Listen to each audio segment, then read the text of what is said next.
Oke guys, nah sekarang ini ada salah satu bintang tamu yang aku juga idola sama beliau. Kita sambut aja yuk. Om Indro! Halo Om Indro, apa kabar? Baik, alhamdulillah. Baik ya. Siap. Om Indro, aduh, aku ngelihatnya Om Indro makin sini tuh makin terlihat muda ya kayaknya. Terima kasih. Ya, saya tahu itu paradoks gitu, tapi ya oke. Tetap ya. Tapi aku ngomongnya realita kok, nggak bohong. Gitu? Iya. Nggak paradoks ya? Nggak paradoks. Ya berlawanan lah ya. Kenapa ya kalau misalkan ngeliat Om Indro tuh lucu gitu? Aku bisa nggak sih Om Indro bisa jadi komedian kayak Om Indro gitu? Sekarang siapa yang nggak bisa ya? Pasti bisa. Cuman gini, segmennya. Segmennya. Ketika seseorang kemudian melucu, sekarang semakin bukan terkotak-kotak, semakin punya kekhususan. Ya, mungkin kamu kalau sesama teman-temanmu di itu mungkin bisa lucu karena kamu suka bercanda bisa aja kayak gitu. Tapi ketika di luar karena lebih umum lagi mungkin agak sulit kayak gitu. Nah, sebetulnya intinya adalah bagaimana seseorang itu punya sense of comedy. Okay. Bukan sense of humor ya. Kalau sense of humor tuh lebih semua orang punya gitu. Tapi sense of comedy artinya bagaimana dia menjadikan kartu ini misalnya sebagai sebuah bahan lucuan misalnya. Itu sense of comedy gitu. Oke. Berarti aku bisa ya? Ada caranya nggak sih harus kayak gimana gitu? Kalau kita ngomong soal memang pertama harus bakat. Oh, bakat. Tetapi juga dengan hanya bakat aja juga kalau nggak dipoles nggak bisa. Kalau nggak nggak dieksplor nggak bisa juga. Kayak stand up comedy aja, stand up comedy gitu. Ada beberapa yang tadinya ini anak lucu banget itu. Terus dia gigi bisa dia jadi stand up comedian kayak gitu. Oh, oke. Ini kalau misalkan ngeliat Om Indro ini, aku ngeliat di sosial media Om Indro ini deket banget sama cucunya. banget. Itu lucu banget. Ada satu yang bikin aku penasaran sampai muka Om Indro tuh dicoret-coret, itu lagi ngapain sih sebenarnya? Bukan dicoret-coret. Oh, bukan. Jadi gini, dia itu lagi habis terima raport. Dia 2,5 tahun tapi dia kan sekolah sekarang semacam playgroup gitu ya. Terima raport, dia minta aku ada di situ. Jadi orang ada bazar, ada apa dia. Jadi terus jalan. Nah dia minta beliin ada boneka kecil, tapi di dalamnya ternyata banyak stiker. Stiker itu. Jadi bukan dicoret, aku dimasuk tempel-tempelin nih. Joy, dia manggil aku Joy. Joy? Nama kecilku. Oh gitu. Ya, jadi aku memang nggak mau dipanggil Opa, kalau ketahuan bener tuanya ya. Jadi maunya Joy. Joy. Ini nih apa sih princess? Oh iya princess. Tempel semua muka aku tempelin dan nggak komplain apa ya, seneng aja. Kalau juga anak kecil. Coba kalau misalkan aku tempelin seperti yang kamu. Kalau mau yang nempel, aku minta ditempel di tempat lain. Di sini maksudnya. Oh iya, maksudnya di belakang gitu kan, supaya bukan nggak di kelihatan. Iya. Om Indro, jadi sekarang lebih deket sama keluarga gitu. Ya, saya kalau lagi nggak ada kerjaan kayak gitu, ya kerjanya kayak gitu. Saya dekat dengan cucu, saya dekat dengan keluarga kayak gitu. Karena nggak tahu kenapa ya, saya dulu waktu muda sih ada kesempatan dikit main motor kemana, atau naik gunung zaman dulu lagi kayak gitu. Sekarang setelah beberapa waktu, bukan setelah tua ya, setelah beberapa waktu. Enak ya bahasanya ya, enak ya, setelah beberapa waktu. Sekarang lebih suka kayak gitu, apalagi setelah punya cucu kayak gitu.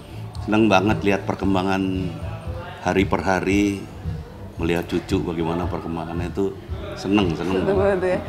Cucunya Om Indro ada berapa sih? Ada dua. Dari satu anak, yang menikah anakku. Aku punya anak 3, perempuan 2, satu laki. Yang menikah baru 1, yang nomor 2. Dan aku dapat dari dia cucu 2, cewek dua-duanya. Yang 1 2,5 tahun, Alia namanya.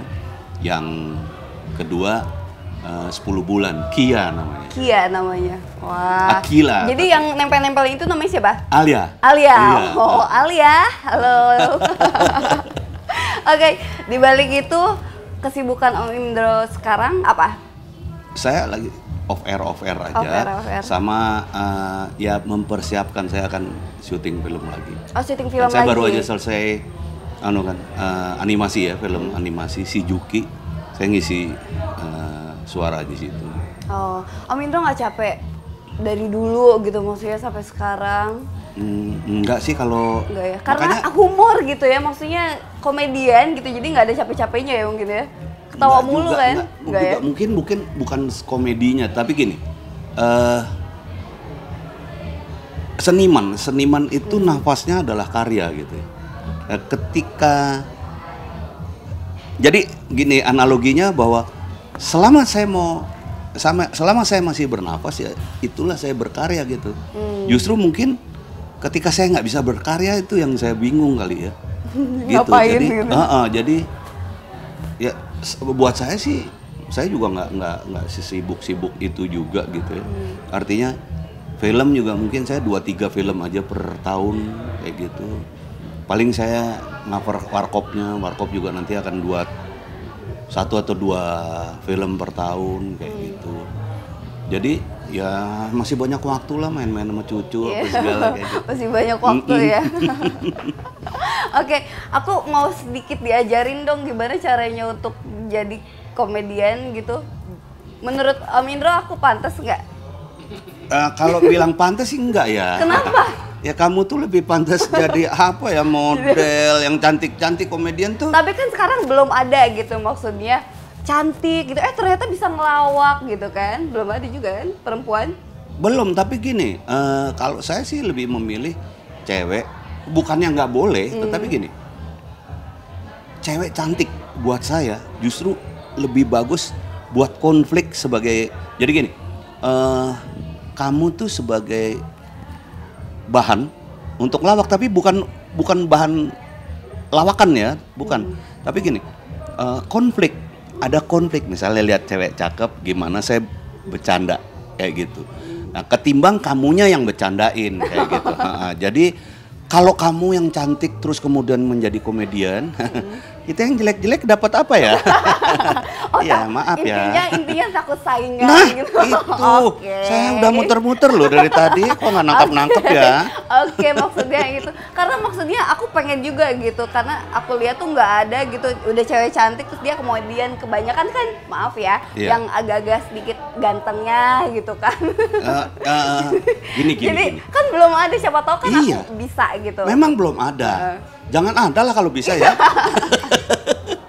Iya kan?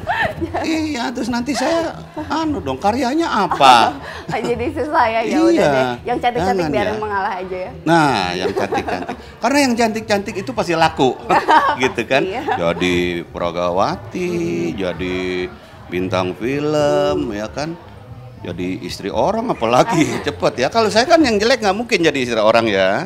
Ya karena saya laki ya, saya lupa ya. Ya. Oke. Kenapa harus ada dari komedian istri orang gitu? Loh, enggak, artinya cantik tuh.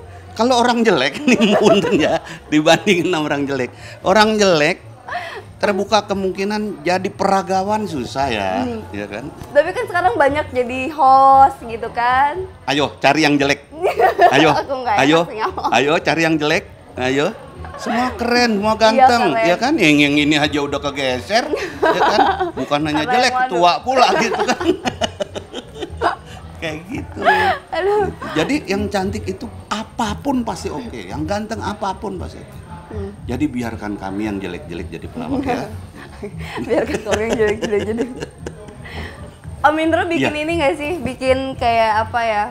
Kursus gitu buat anak-anak pengen jadi komedian atau saya nggak bikin kursus, saya nggak bikin ini, tapi saya ada sedikit mentoring untuk teman-teman stand up comedian atau komika kayak gitu. Dan saya kan juri ya di stand up comedy udah 7 tahun ini yang itu komitmen saya atau komitmen Warkop untuk membuat Indonesia colorful komedinya. Jadi saya dorong sekarang, tugas saya dorong yang muda-muda, dorong yang ya jangan yang dulu-dulu aja lah. Ini harus dipenuhi generasi dengan muda. Gitu. Jadi kalau misalkan kita ngelihat orang-orang pelawak seperti Om Indro ini kan ketawa mulu kan sama teman-temannya atau lagi apa juga pasti ketawa. Aku pengen tanya dong, pasti ada satu sisi di mana Om Indro itu ngerasa, aduh gue lagi bete nih, gue sedih gitu. Itu kapan sih gitu? Banyak, kalau lagi sedih banyak sebetulnya. Banyak. Yang Tapi paling gampang aja ya, yang paling gampangnya. Ketika ngelawak nggak lucu, sedihnya minta ampun, ya Allah, itu bener deh kalau misalnya dibayar nih udah lunas. Gue kembaliin nggak ya nih, kembaliin duitnya bener. Tapi pernah gitu pernah? Oh iya pernah lah, pernah, namanya ya? Ini pasti ada lah pernah. Tapi kalau ditanya sedih, momen sedih, saya manusia biasa. Saya sedih, dan saya nggak tahu kenapa kalau saya boleh terus terang, dari muda, saya muda tuh kayaknya laki itu jangan nangis. Wow, gitu kan. Laki banget gitu ya. Laki itu jangan nangis kan. Tapi semakin hari semakin saya itu akan sedih. Saya ngelihat film sedih bisa nangis. Oh iya. Sekarang begitu. Jadi film saya nggak tahan melihat penderitaan anak.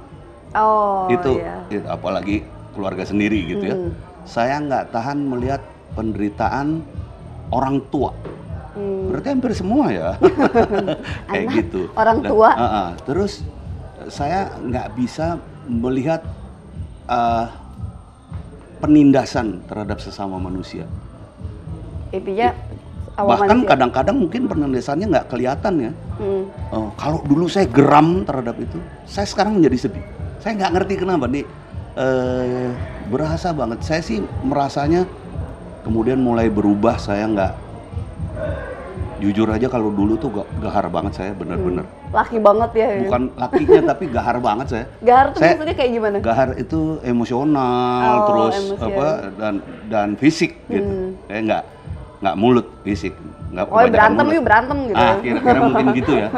Tapi setelah punya anak laki nih, beda, langsung beda. Apalagi punya cucu nih. Punya cucu itu menjadi sedih banget, sering banget sedih. Saya sering banget melihat film itu, saya celinguk yang lain nggak ada yang nangis, gue nangis. Gitu, nggak tahu kenapa. Di dalam ini ya gitu ya. Iya, terbawa. Terbawa suasana. Tapi bukan gara-gara takut karma nih gitu ke anak ke cucu gitu. Gue dulunya tuh bagaimana gitu. Enggak. Bukan itu sih, saya lebih ya itu lebih nggak tahu kenapa lebih nggak bisa melihat itu gitu, penderitaan. Apa ya, saya ngelihat anak-anak di tempat perang. Itu di tempat perang bagaimana anak itu nangis gitu. Nggak tahu juga orang tuanya ada. Itu saya nggak bisa kayak gitu. Nggak tahu kenapa tuh saya kebawa tuh gitu. Saya memang marah gitu, tapi ya itu menangis jadi. Kenapa sih nggak adil banget dunia ini kayak gitu? Iya.